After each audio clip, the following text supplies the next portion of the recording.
Se tienen que llegar a acuerdos en toda la Unión Europea y yo diría que en todos los países desarrollados, porque igual que se llegó muy rápidamente a acuerdos en cuanto a la seguridad tras el 11 de septiembre.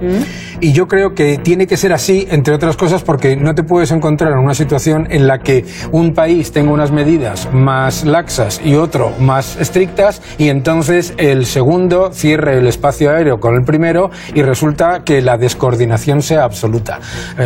Es muy importante lo que decía José Carlos de dar seguridad también a la gente. Es decir, mucha gente no va a volar no por una cuestión de la situación en la que esté la pandemia, sino porque hemos pasado un shock de tal calibre que decides, prefiero... Te dicen que por la calle no te acerques a 2 metros a nadie y entonces, como voy a ponerme en un avión, a medio metro de nadie. No se te acerca ni el dueño del perro que se está... Claro. Entonces, yo creo que es muy importante que se den protocolos. Yo creo que aquí es clave que se den protocolos unificados y acordados entre todos los países para que los ciudadanos se perciban ese nivel de seguridad y segundo, para que los estados no entren en un bucle de aperturas y cierres. El efecto acordeón es mucho peor. En el caso, imagínate pues que un país decide cuarentena y otro decide nosotros no cuarentena, entonces nadie puede ir de aquí, y los ciudadanos deciden yo prefiero ni siquiera viajar. Como el miedo es libre, ya sabéis que el miedo es enemigo de la economía en general. En este caso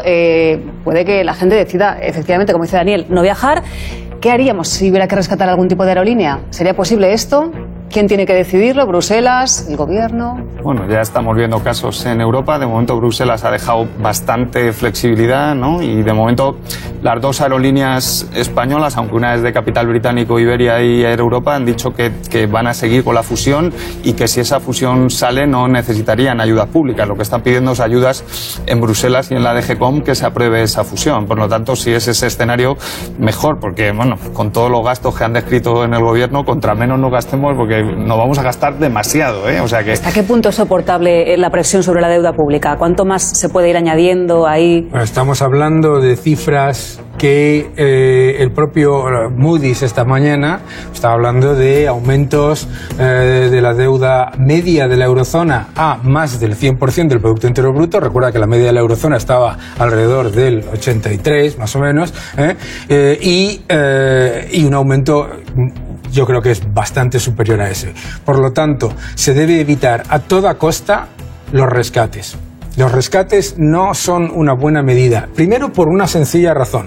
Se nos está intentando vender un argumentario que es que no hay capital y lo tienen que hacer los estados. No es cierto. Ahora mismo en el mundo hay 83 billones europeos de capital que puede participar en la recapitalización de los sectores de manera adecuada, etcétera. Pero si entramos con medidas proteccionistas, no queremos accionistas extranjeros, no queremos, etcétera, etcétera, entonces es cuando se entra en una situación que es simplemente insostenible. Es que el Estado, sea el que sea, no puede rescatarlo todo, no puede rescatar a los autónomos, a las pymes, a las grandes empresas, a las aerolíneas, a no sé cuánto, no puede, porque sin contribuyentes y sin empresas acabas quebrando y acabas entrando en una crisis de deuda a pesar de la enorme liquidez, que eso es hacia donde nos vamos. Vamos a ver cómo va.